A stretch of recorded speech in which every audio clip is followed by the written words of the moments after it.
धर्म को लेकर काफ़ी राजनीति होती है।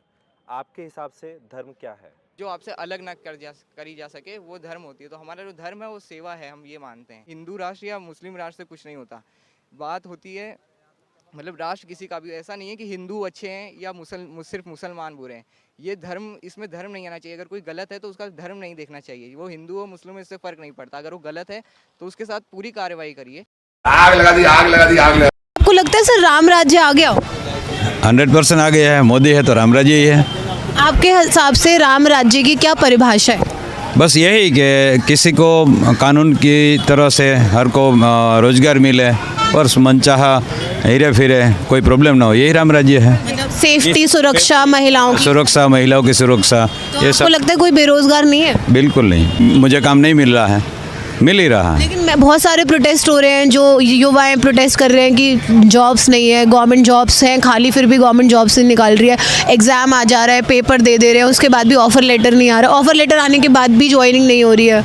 नहीं नहीं, ऐसा कुछ नहीं है। 100% कॉल लेटर भी आएगा और परीक्षा भी पास करेगा। बच्चों के ऑफर लेटर आने के बाद भी ज्वाइनिंग नहीं हो रही? नहीं, ऐसा नहीं है। आपको ये सब पता है? अच्छा, आप कौन सा न्यूज़ चैनल देखते हैं? मैं सभी न्यूज़ चैनल, नेशनल लेवल के सभी न्यूज़ चैनल देखता हूँ। तो आप सारी जितनी भी इन्फॉर्मेशन है वहीं से लेते हैं? मैं इससे मिलती है। तो आपको लगता है न्यूज़ का क्या हाल है आजकल? आपको सही लगते हैं न्यूज़ चैनल? बिल्कुल सही लगते हैं, क्योंकि आप लोगों का ही ओपिनियन लेते हैं और लोग तो राम राज्य में कोई भी अपना विचार रख सकता है, जैसे मैं आज विचार रख सकता हूँ, तो न्यूज़ चैनल सही है। तेल को रख दो, उसको मत मिल जाएंगे। कोई अच्छे नेता को नहीं देख रहा, अपनी जाति और अपना फ़ायदा देख रहा है। फ़ायदे की वजह से गुजराती लोग फ़ायदे में ज़्यादा बिलीव करते हैं, तो फ़ायदे की वजह से ही वहाँ पे है। वरना जो चीज़ 500 की राजस्थान में मिल रही है, गैस सिलेंडर, वो गुजरात में 1000 का मिल रहा है। क्या फ़ायदा? दोनों एक ही सरकार है, बीजेपी की। आग लगा दी, आग लगा दी, आग लगा।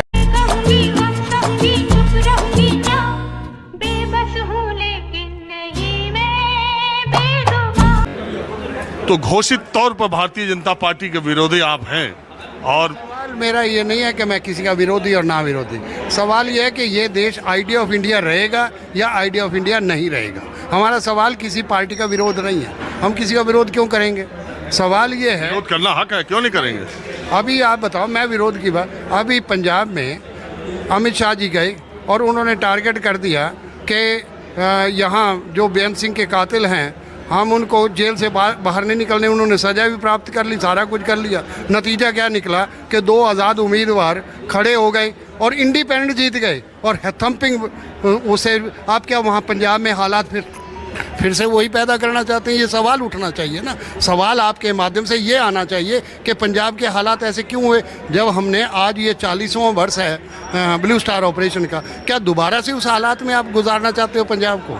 सवाल इस बात का होना चाहिए। सरकारें बनती और बिगड़ती रहेंगी, सरकार आपकी नहीं बनेगी, दूसरे की बन जाएगी। अब सवाल जो आप बार बार इस बात का कह रहे हैं, हमारा ये कहना है कि मोदी जी को ये समझना चाहिए कि 2014 में आप आए और 2019 में आपने हिंदू हृदय सम्राट के नाम पर वोट ले लिया, और इस समय क्या हुआ? वोट तो 45-44% मिला आपको, तो उससे नतीजा क्या निकला? नतीजा निकला कि आपको लोग नहीं चाहते इस देश के। 45-44% वोट पा रहे हैं तभी नहीं चाह रहे? नहीं चाहते। 240 सीट पा रहे हैं तभी नहीं। किसको चाह रहे हैं? राहुल गांधी को 99 कांग्रेस की सीट को, कि अखिलेश यादव 37 सीट? मैं आपको बताता हूं कि पूरे के पूरे एक समाज को आप एलिनिएट करके खड़ा कर दें, और उसके बाद अगर एक समाज का वोट आपको 80% भी वोट मिल जाए, क्या आइडिया ऑफ इंडिया रहेगा? आज जो तड़प रहे हैं, आज उसको चंद्रबाबू नायडू को क्यों बुला रहे हैं? आज नीतीश को क्यों बुला रहे हैं? आज क्या प्रॉब्लम हो गई? प्रॉब्लम ये हो गई कि वो चेहरे हैं जो उनको साथ ले सकते हैं। आज आपको ज़रूरत पड़ गई, आज आप सबमिशन में आ गए। तो हमारा ये कहना है कि इस देश को गांधी ने सींचा है, गांधी ने इसके वायदे किए हैं कि ये देश हम सब का है, ये भारत है, ये सेकुलर कंट्री है। इसको इस हालात में क्यों पहुंचा दिया पिछले 10 साल में? आज आप सोच रहे हैं कि इसमें से कैसे निकला जाए। आपका मैंने पंजाब का जो उदाहरण दिया, 2 आदमी जब जीत के जो डिब्रूगढ़ जेल में जिसको आपने डाला हुआ है, वो आप आज़ाद उम्मीदवार के तौर पर वो सांसद बन गया, और दूसरा जो सर्वजीत सिंह खालसा है वो भी सांसद बन गया। आप नहीं रोक पाए और 7 सीट कांग्रेस ले गई। आपने क्या किया? आपने, इसका मतलब है कि दोबारा से उसी रास्ते पर भेजना चाह रहे हैं। सरकार किसी की बने, हमें चिंता इस बात की है कि ये देश एक रह पाएगा कि नहीं रह पाएगा, किस हालात में आप पहुंचाना चाहते हैं। सवाल इस बात का नहीं है कि आपके पास 240 के ले लिए या 500 के ले लिए, सवाल इस बात का है ना। देखिए, ये जिन 2 आज़ाद उम्मीदवारों की बात कर रहे हैं उसमें इंदिरा गांधी के कातिल बेअंत सिंह के एक पोते हैं। हाँ, बेअंत सिंह का पोता तो बीजेपी में चला गया, जो बिट्टू था। ये तो वो है जो बेअंत सिंह जो इंदिरा गांधी के कातिल, उसका पोता है, उनके पोते हैं, जिसने इंदिरा गांधी का कत्ल किया था, उस बेअंत सिंह के पोते।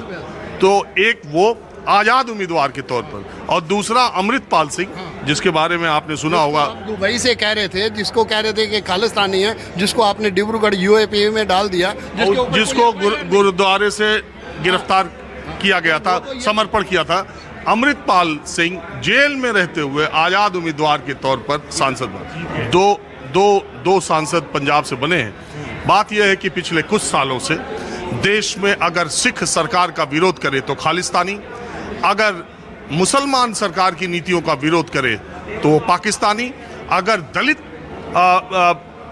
उसका सरकार की नीतियों का विरोध करे तो उसे नक्सल, उससे शहरी अर्बन नक्सल, तमाम इस तरह की उपाधियां पिछले 10 सालों में देने का एक नया प्रचलन चला था।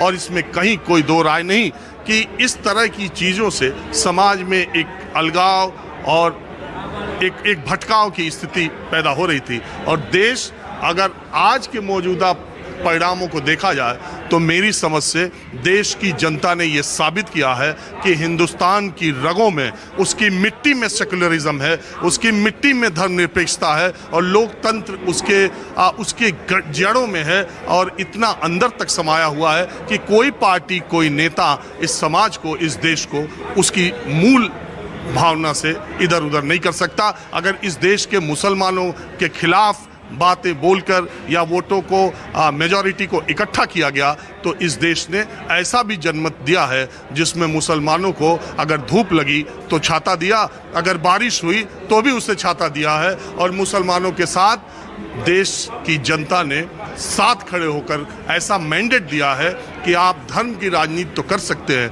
अयोध्या में मंदिर राम का बन सकता है, लेकिन उसके सहारे आप अयोध्या की लोकसभा सीट नहीं जीत सकते।